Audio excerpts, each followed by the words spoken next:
Good afternoon, everyone. My name is Andrew Elvish. I'm the Vice President of Marketing at Genetec, and I'm your host for the first in our Innovate Everyday panel series.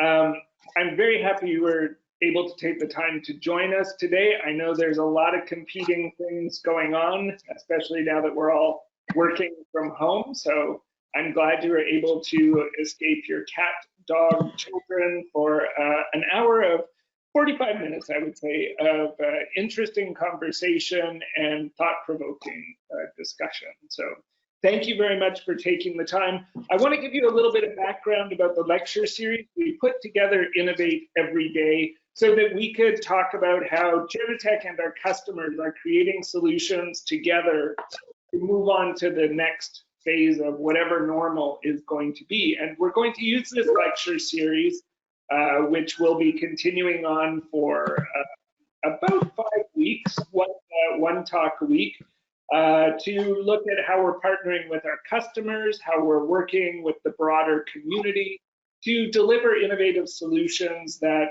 help us come to grips with the situation we're in now and actually do better than we were doing before and learn something new. And I think you'll find that today's panel session and the experts that we've brought together from Genetec will be able to shed a lot of light on some of the big topics that are going on today. Today we are talking about how innovative technology can protect our privacy now and after COVID-19. There's a lot to be discussed here, and I will tell you ahead of time that we really want your questions. Nothing is off limits. So if you have a question, just type it into the question box over there, and we will be absolutely sure to answer your questions just as best we can. Now, I'm not going to do this alone, and you've heard enough from me, so I would like our 3 experts to come on out and join us. Come on out, guys. Hello, everyone. We have a really excellent group with us today, internal experts from Genetec. Some of you may already know them. With us, we have JP Deby, our commercial lead for buildings and industrials in Europe, based out of Belgium. We have Dr. Florian Matusik, product group director for video analytics. Good afternoon, Florian. And of course, somebody you all know well if you follow the cybersecurity press, Mr. Mathieu Chevalier, our lead security architect at Genetec. So, gentlemen, I'm going to give a chance for you. Give us a little flavor of who you are, what's going on, and let the audience know who you're talking, who they're hearing from today. And I'm going to start because you're right there in my camera screen. I'm going to start with you, Mr. Deby. Okay, thank you very much. Hello, everyone. So, yes, I'm responsible for building industrial markets in Europe. So this is really commercial customers, large multinational customers based in Europe. So obviously COVID-19, how to get back to work is a big topic for them, and the whole notion of privacy. But also 3 years ago, because time flies. So in 2017, 2018, I was quite involved with the team in Montreal to see how we could manage GDPR, but more importantly, to make sure that our solutions were ready to help our customers meet their GDPR requirements. So that's the privacy angle which I bring on this call today.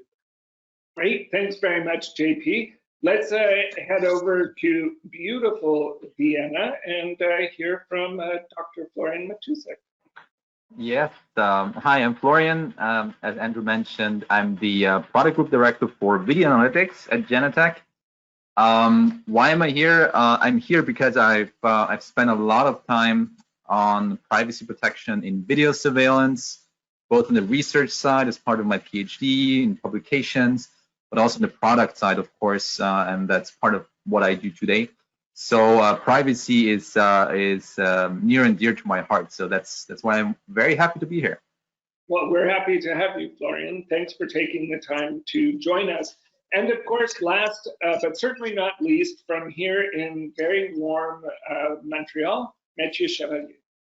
Yes, hi, thank you, Andrew. So my name is Mathieu Chevalier. I'm the head of security engineering at Genetec. So basically, me and my team were taking care of the cybersecurity aspect as well as the privacy aspects for our portfolio of products.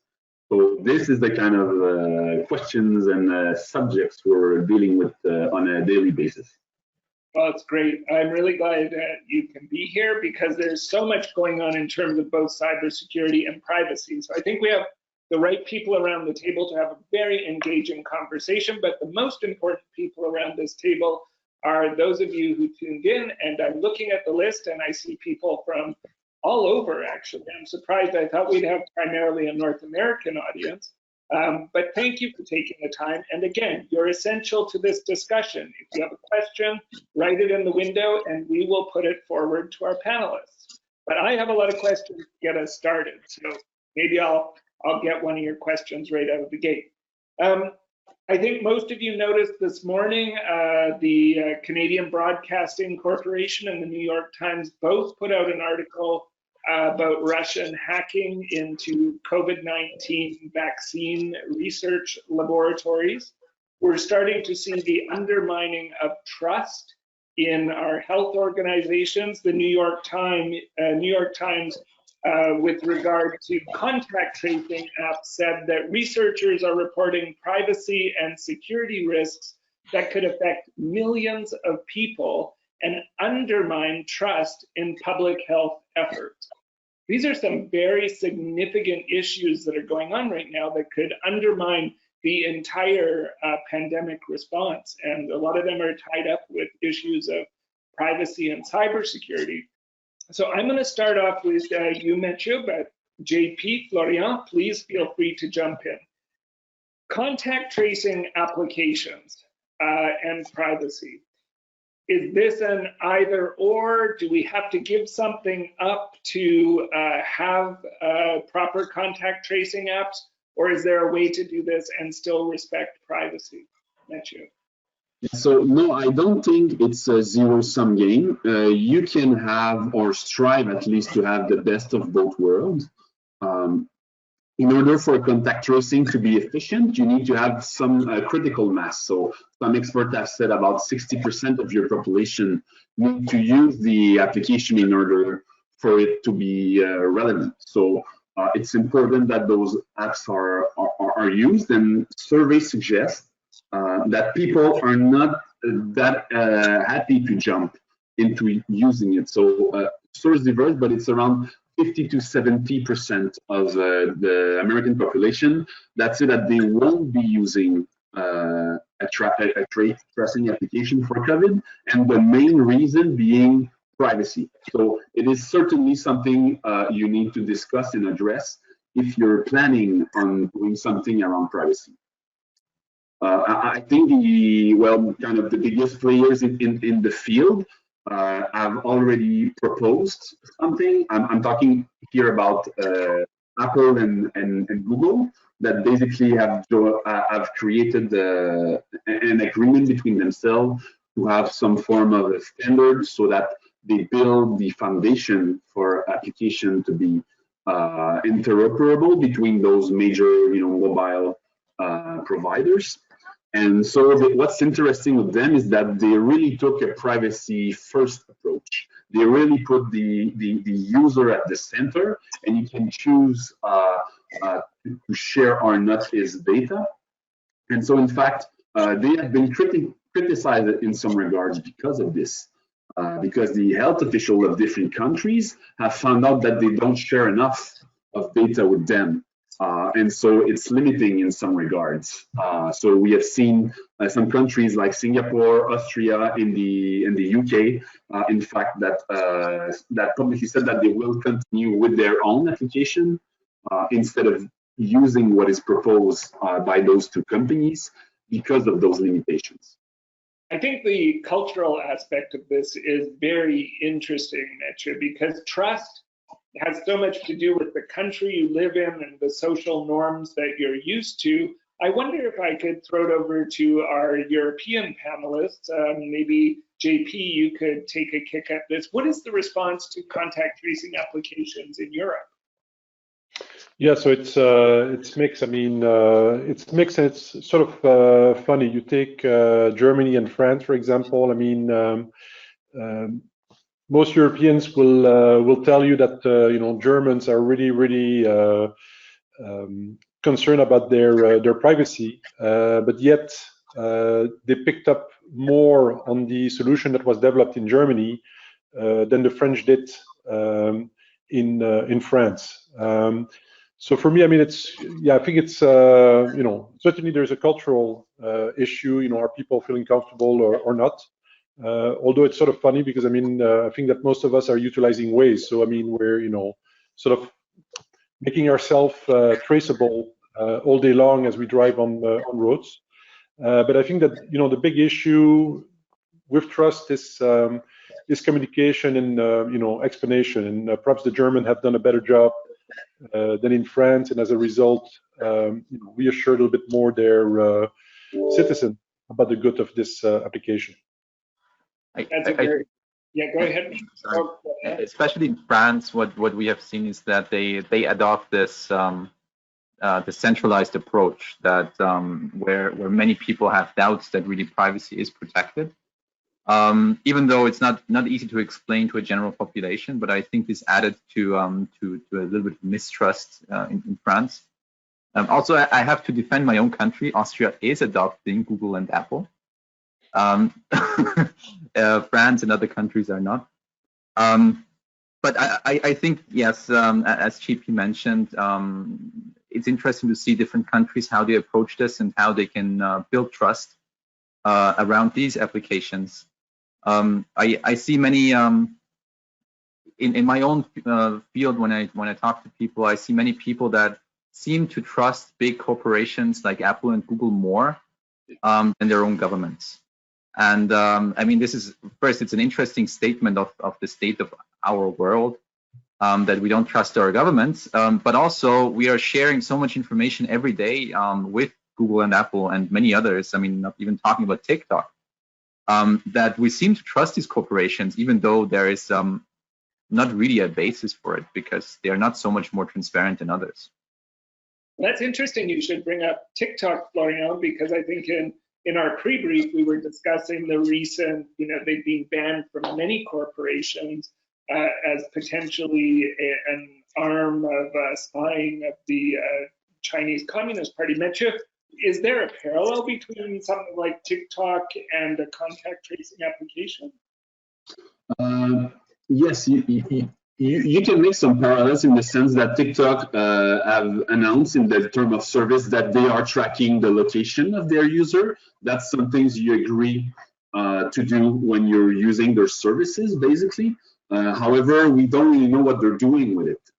It's not for the purpose of health or something related to COVID, of course. So there is some parallels. The other point about TikTok is more who owns them, right? It's more that they are hosted in China, and there are some questions related around censoring of what is said and maybe disinformation on this platform as well. So there are some similarities, but of course they are not for the same purpose, so it's not exactly the same. I'd like to put a question to you and to everybody, but I'll start with Mathieu. But is there an issue that the sample size will not be big enough for these contact tracing applications to be functional within the communities that they're supposed to operate in? Yes, you need to have some critical mass in order for the application to be really useful. Researchers, I've seen different studies, but it's around 60%, it seems. You have some benefits still if you have lower adoption, but if you have, I think, for example, France has like 2% or 3%, well, this is really pretty small. Yeah, that's disturbing. Do you think one of the things we had discussed is that maybe it may come down to corporations to impose this upon their staff. Is that something that would help drive adoption within a certain community, that if a corporation of employees sort of started using, were mandated to use a contact tracing app?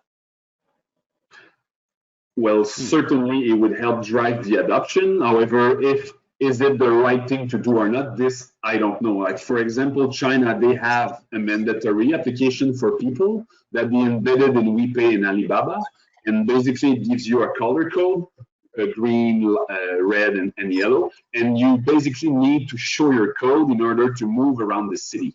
So, you know, this is a lot more invasive than what we have here in the West. So there is certainly pros and cons as well to this approach. I think one of the cons is that basically you have to trust your employer that they check that your privacy is properly protected, because it's not always easy for an employee to do this voluntarily if their employer is asking them to install it. So in a way, employees would give up their choice to do it themselves. But I agree that that it would definitely drive adoption, and if it's done in a responsible manner, it might help. Yeah, perhaps a better route would be for the employer to to educate the employees around, let's say, certain traceability technique that they can employ, let's say, within their own facilities.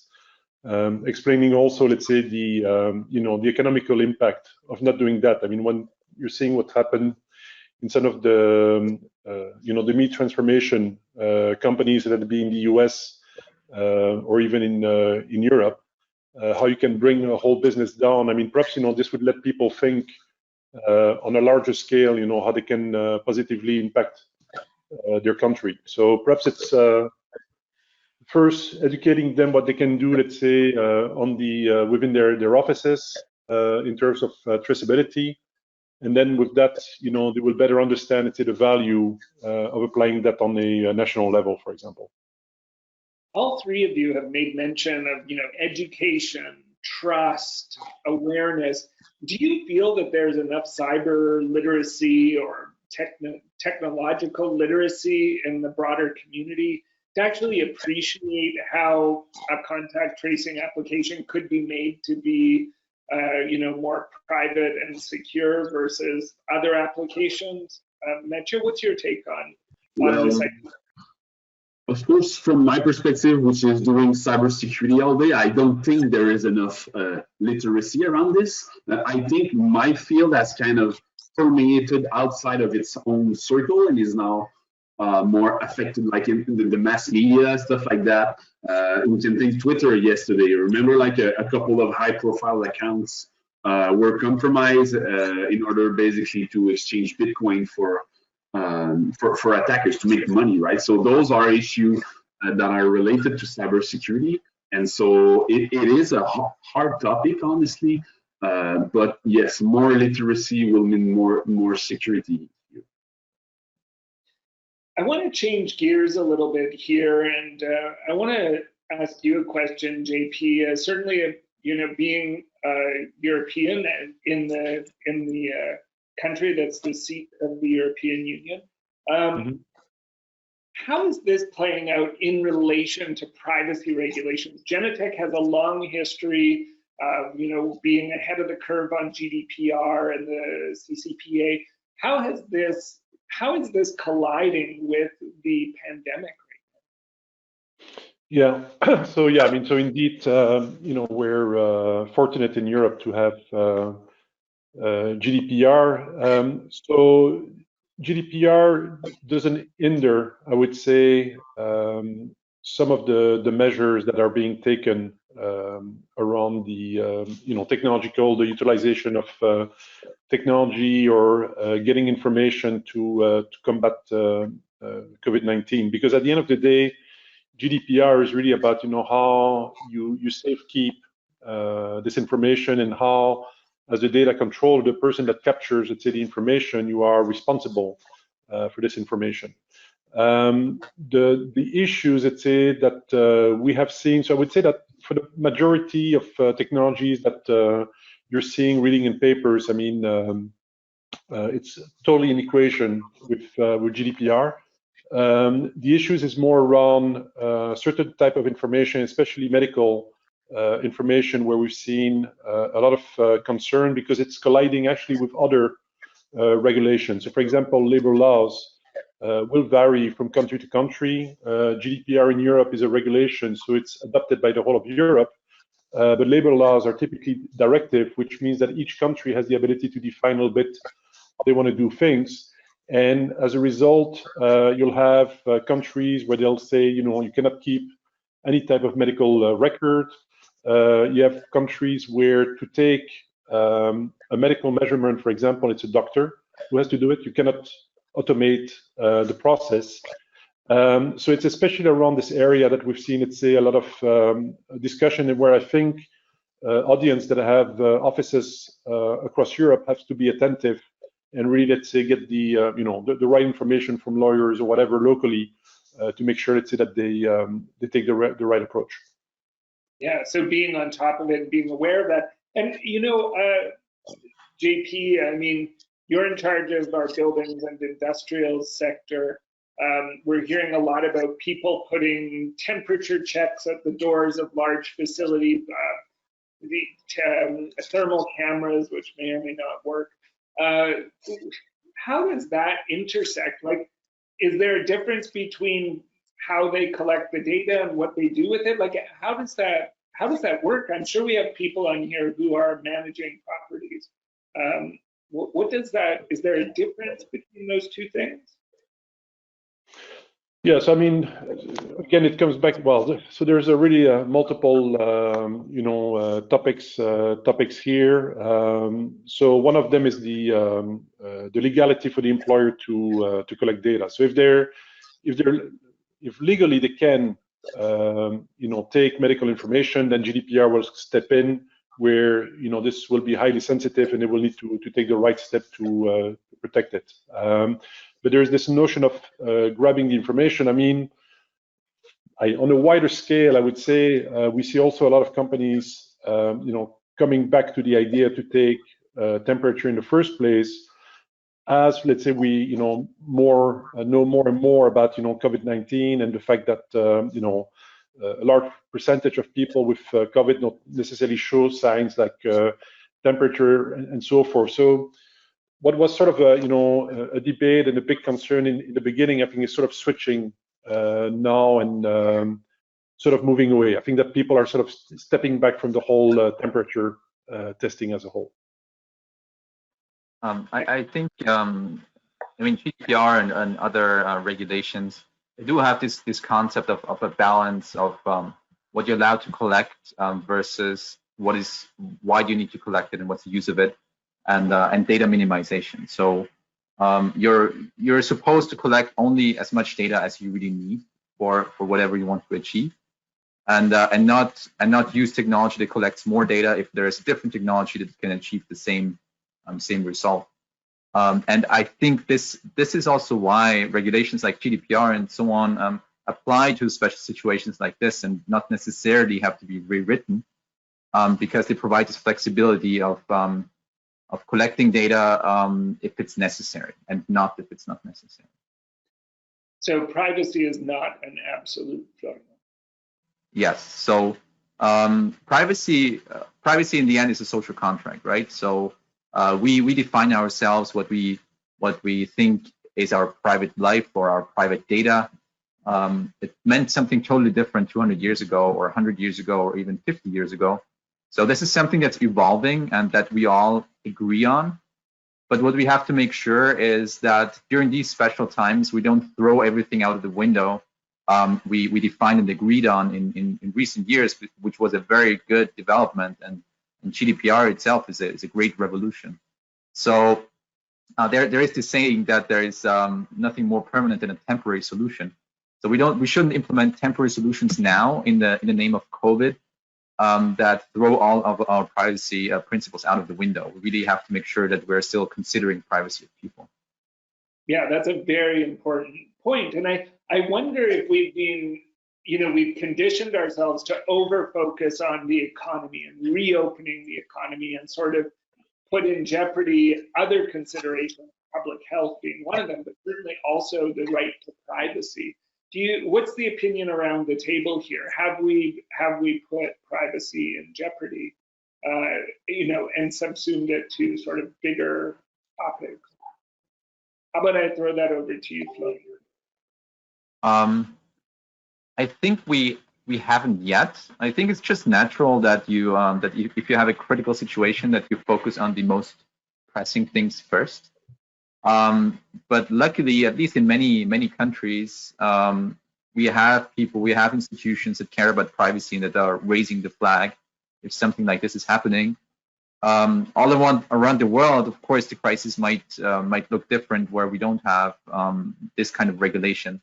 But I believe in most countries today, we haven't thrown privacy out of the window yet, even though it wasn't on top of people's minds. Yeah, I mean, I think what we're also seeing is that this pandemic is promoting, let's say, the use of the use of technology that might be new to a lot of people, but which is not necessarily new, to the market. So if you look at your back to office strategy, you will see that most of you will try to reutilize sensors that you might have, information that you might have from your access control system, for example, because you do gather data, about people coming to work, going through doors. So it's all of this information is being utilized already today, under GDPR regulation, under data privacy regulation.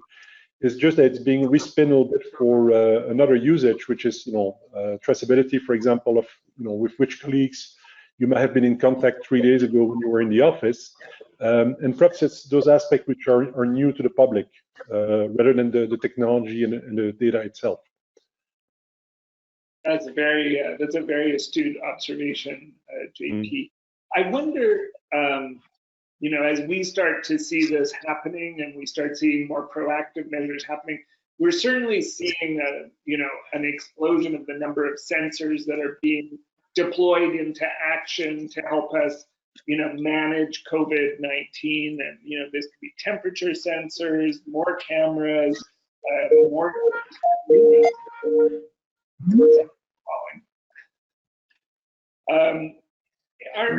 With all of these sensors out there, is this making privacy and privacy protection a more topic of discussion? Florian, we'll pass that to you. Oh, yeah. Yes, absolutely. I mean, technology right now in the times of reopening can provide lots of benefits, as GP mentioned. Many of our customers or users already have technology that can help them to reopen. We will talk about this more in the other panels, of course, but one of the great examples is how one of our hospital customers is utilizing video for nurses not to go into the room, so they don't have to switch their PPE and so on. So that's a great example of how existing technology can help you during these times of reopening. But yeah, so what I would encourage any user is to look at what they have today and what technology exists there today, because this is proven there. You also know, in the privacy perspective, you know very well how to utilize it and what it does in the background, and it's not a new solution. Of course, there are new solutions as well. If we think about mask detection or social distancing, but those are really very new, and we don't know yet exactly how they work and how where their benefit is. No matter which technology you're using, you should still see that you apply this principle of data minimization that I mentioned before. So if I go back to the example of the hospital where you're recording patients, so the first thing you should do is, if you don't need it, don't record the video. For this use case, you don't need to record video, so don't store the data because this is very private information. Of course, there's other ways as well. I mean, we have a great technology that protects privacy in video where they're pixelated. And there are some other solutions as well. So you can use existing technology, just make sure that that people's privacy are still respected. Yeah, go ahead. So it's interesting because more sensor means more data, right? So data minimization is kind of an uphill battle. It could be seen as, from a developer standpoint of view, like I will have more data, I'll collect it all, and I'll see if something useful can be done with it later on. So that might be one way of looking at it, but it's certainly not the optimal way from privacy-wise. Privacy is not absolute, like there is a trade-off to do, but privacy is a social need, right? It's a human need. It's uniquely human in what's differentiate us in the end. Yeah. No, and perhaps in that respect, I mean, I think it's important. It says you start to think about perhaps some additional investment to also think a little bit more in the future, because I mean, hopefully we'll get over this COVID-19 quickly, and to see if that investment, this ability to grab data, has still, let's say, the right level of proportion between the good that it might bring to your organization or to your city or whatever, you know, versus you know, the right to privacy. Because obviously the fact that COVID-19 might will hopefully leave in a year from now or 6 months or whatever, it's going to redo, let's say, a little bit the balance, you know, between, you know, what is the right amount of data that you can grab, you know, versus, let's say, the situation that you're trying to manage. Good point, JP. And I like this discussion around, you know, thinking towards the future. You know, when we were discussing, you know, the pre-call around things like facial recognition, Florian, I believe it was you that, you know, talked about how we set regulations, and maybe it's more about regulating the use of the technology rather than the actual tech. Can you talk a little bit about that? Because you had a really great point in the pre-brief. Yeah, sure. I mean, this is really facial recognition, and regulating it is a pre-pandemic topic. So maybe we will have a like a pre-pandemic, post-pandemic way of talking. This is a pre-pandemic topic where we saw last year already that lots of regulations are being prepared in order to limit facial recognition, especially in the US on a state level. Also in Europe, of course, and many big technology companies putting a moratorium on facial recognition themselves until we all figured this out. And just today in the morning, I read about another lawsuit happening in the US. So I think those are important trends, because this is especially a technology that has great uses, but a huge potential of misuse. So this is an area where it's good to regulate, and where we should regulate. What I'm personally a little bit cautious or afraid of is that we will make a quick fix to regulate the technology, facial recognition, and not regulate the use of it or the application. Because if you regulate facial recognition today, you won't cover other things that are coming tomorrow. I mean, the next thing that's really right at the door right now is gait recognition, where you identify people by the way they walk. And after this, there will be the next thing. And of course, you can identify people by their phones and track them and so on. So what you should regulate is really identifying people if they don't know about it or are not agreeing to it, and tracking people. And it should be independent of the technology you're using. That's a really good point. And I guess the thing is we don't know really, and lawmakers and policymakers may not know what's coming, and if they make their policies too restrictive, they're actually going to over-limit themselves in terms of that policy. Yeah. In terms of policy, and Mathieu, I'm going to pass this over to you. And then just as a note to the audience, I'm going to, we have several questions already from the audience, but I encourage you to all send in your questions. Mathieu, I want to ask you a question about policy, and it goes back to sort of technological literacy. How do we know, you know, we talked about Google and Apple and their contact tracing apps. How do we know that they're not using that to sort of target ads to us, or, you know, individually identifies it? Is that something that we should be concerned about? Well, Yes, like we don't know except if what they tell us. So there is a trust question here. Basically, we trust that they are transparent in the way that they use our data, share it. So we're trusting them in some regards around this. We know it's kind of their business model, to know their user, know them well, so that they can sell targeted ads around this.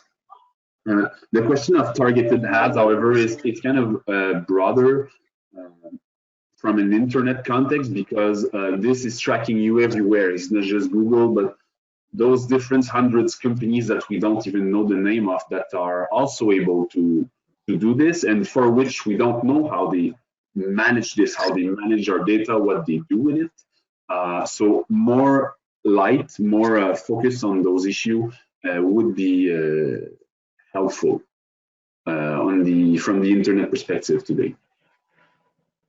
Great. Okay, well, we have a really interesting question related to facial recognition from somebody in the audience who I imagine might be from my home province of Quebec here, but that, the question is that face covering was such a big topic in North America and Quebec in particular prior to COVID-19. Lots of bans being out around facial coverings and stuff like that. And now we are seeing the opposite, where face masks are rightly being mandated for people to wear for health reasons. How is that going to impact the algorithms from things like facial recognition, even on your phone? How do we get around that? So I can speak to the technical part. I mean, virtually all the providers that you see out there with that do facial recognition, they claim that it's not really impacting the algorithms, which I don't think is the case completely.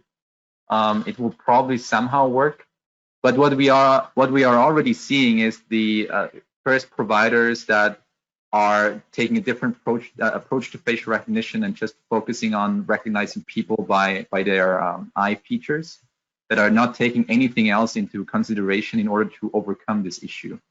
So I'm pretty sure there will be technological solutions to overcome this. Of course, that's the technological answer, and not about if face covering is good or bad, which is more political, I would say. Maybe we don't need to wade into that argument. I'm not sure how it became politicized, but it did. So we have another question about legislation for social good being put in place now that may not have a proper sunset clause. And it goes to your point, Florian, of nothing is more permanent than a temporary solution. How do we ensure that we don't, create knee-jerk policies and implement something that we may not be able to get out of? JP, I'm going to throw that to you. Whew, that's a tough question there. I mean, if we come back to to data privacy,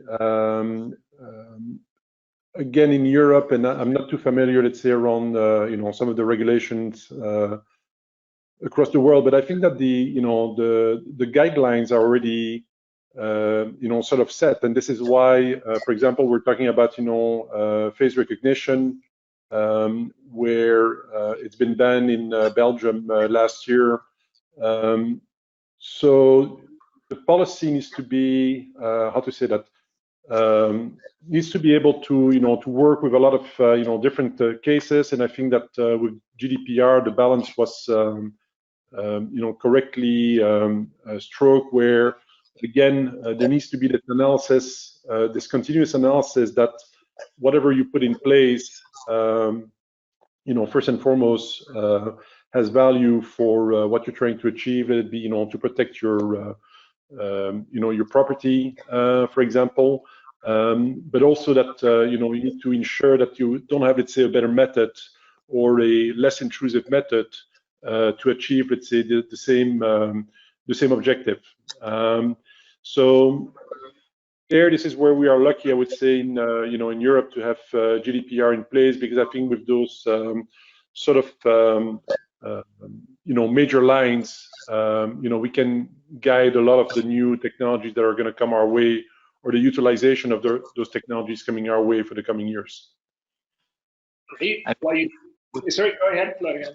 No, I just wanted to add to that in not so much not only about privacy, but in times of crises, basically we get what we elected some years ago. So there's nothing as a civilian, there's not much you can do right now, but it's more about after the pandemic, we will see many countries, and I see it already in my own country of Austria, that the oppositions in parliament are questioning certain decisions by the government, and there will be a lot of discussions and checks, and it might be that some things will be reversed afterwards that turned out to be bad decisions. So there will be a certain democratic process around this that might regulate afterwards. Yes, it's a good point, and it makes me think about an article in the Wall Street Journal about this happening in Canada. Basically, Trudeau's government was issuing an emergency bill at the beginning of the COVID, which was asking basically sweeping powers to tax and spend without parliamentary approval until the end of 2021. So this bill didn't pass because the Conservative opposition in that case was against it. So we reworked it and make it less long and more constrained. But the solution, basically, to your question, Andrew, is that you have some other counter forces in place that would limit those bad policies in the long term. There were some power grabs that were effective, that were using COVID as an excuse, and I'm thinking about Hungary, Israel in some regards, in Philippines, for example, where the political context was already maybe less healthy, and so suspending election without sunset clause, for example, happened in Hungary, and the reason was COVID emergency. And I mean, just as a point, the Patriot Act that was implemented during 9/11, it's still in effect, right? So these Exactly. things have a habit of hanging around a little bit longer than perhaps they need to. Mathieu, a question for you that's coming during, and I mentioned it at the beginning about the Russian hacking. Is this a time when we're seeing a greater focus on state-sponsored hacking because the stakes are so high? Should cities, municipalities, corporations be more concerned about hacking, phishing attempts in this period especially? Yes, we have seen geopolitical actors using COVID as kind of as a tool to destabilize their rival. So this was seen, and I think it was in the Eastern Europe, for example, there were fake news about infected Chinese people coming in, and this caused riots in the streets because citizens didn't want this to happen. I think it was Czech Republic, if I remember correctly. And so, yes, we see this as a tool that nation states are using, certainly. So in terms of turmoil, everything is good for destabilizing your rivals. Yes. Interesting. There's some fairly big elections coming up this year. It's a bad timing from a number of perspectives, I would say. Yes. We have one last question.